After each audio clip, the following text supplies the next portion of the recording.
Janela aberta para o Oriente do Alto.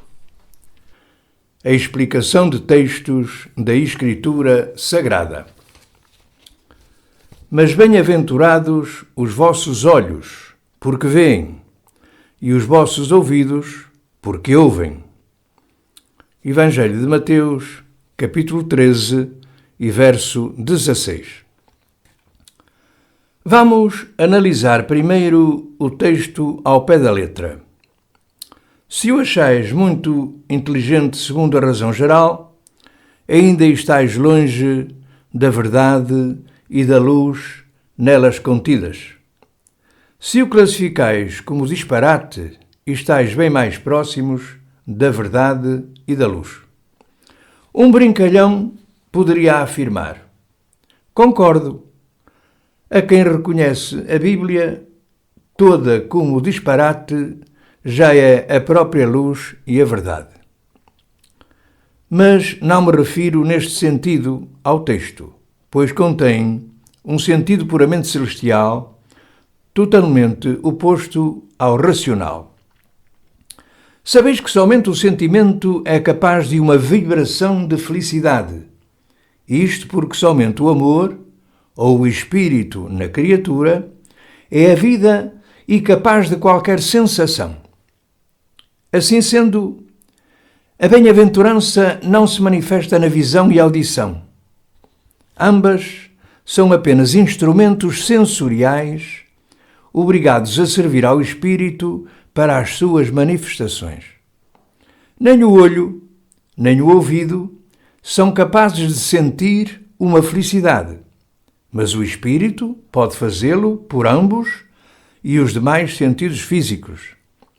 Se consta: felizes os olhos que veem isto e os ouvidos que o escutam, no entender do mundo, foi dito algo disparatado. Os cristãos mundanos julgam que somente os olhos e ouvidos que me viram e ouviram na terra são felizes e que tudo isto é apenas uma bela expressão, sendo que o certo seria: felizes as criaturas que me viram e ouviram pessoalmente. Certo, mas tenho de esclarecer que nem eu, nem o evangelista estudamos a retórica e desconsideramos quaisquer silogismos. O nosso pronunciamento se referia exclusivamente à verdade espiritual divina e nada tinha a ver com silogismos, prólogos e epílogos, pois se trata de pura verdade. Ela consiste em que, de um modo geral, todas as criaturas têm grande pavor da morte por serem mundanas, não tendo visão e audição espirituais como ensinamento vivo para o seu espírito. Este texto contém um enaltecimento de louvor celeste dos que, através da sua vida realmente amorosa, conseguiram que o mundo, com sua treva, caísse de seus olhos e a audição do Espírito se abrisse para ouvirem a minha voz paternal, que diz apenas: felizes os renascidos. Deste modo, nada tem a ver com as pessoas, meus conterrâneos, mas se refere a todos os que viveram e ainda viverão, inclusive os habitantes de outros mundos. Tudo tem de ser regenerado espiritualmente antes de poder ingressar no espírito eternamente vivo e na sua bem-aventurança. Assim sendo, os olhos representam o conhecimento da verdade divina e os ouvidos, a sua aceitação e prática, quer dizer, bem-aventurado o homem, por seu entendimento espiritual, tão logo tiver reconhecido a verdade divina. E, naturalmente, ele o será quando aceitar e praticar a mesma.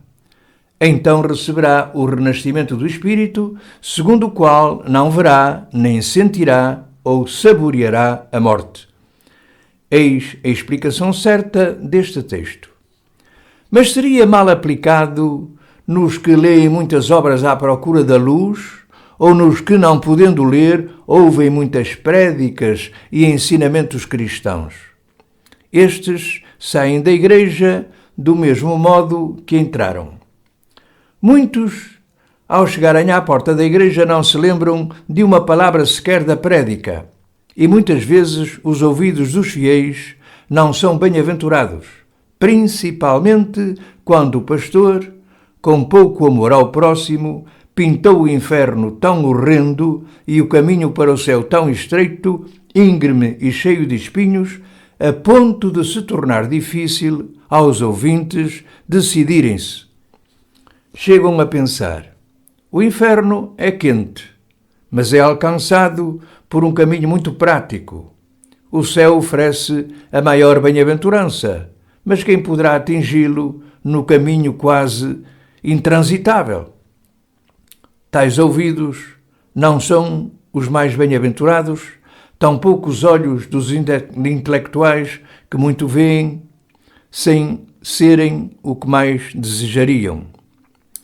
Bem-aventurados são apenas os que se empenham no renascimento do espírito, que alcançarão cada vez mais. Ninguém renasce de uma só vez, mas pouco a pouco. Este ato não se inicia antes de ser reconhecida a verdade divina, tampouco chegará à sua totalidade antes de ter sido banido o mundo, ou seja, o inferno, de livre e espontânea vontade. Só então se aplica o texto na luz puramente celeste e os olhos que o veem e os ouvidos que o escutam são bem-aventurados. Amém. Esta obra foi revelada pelo Senhor ao profeta Jacob Lorber.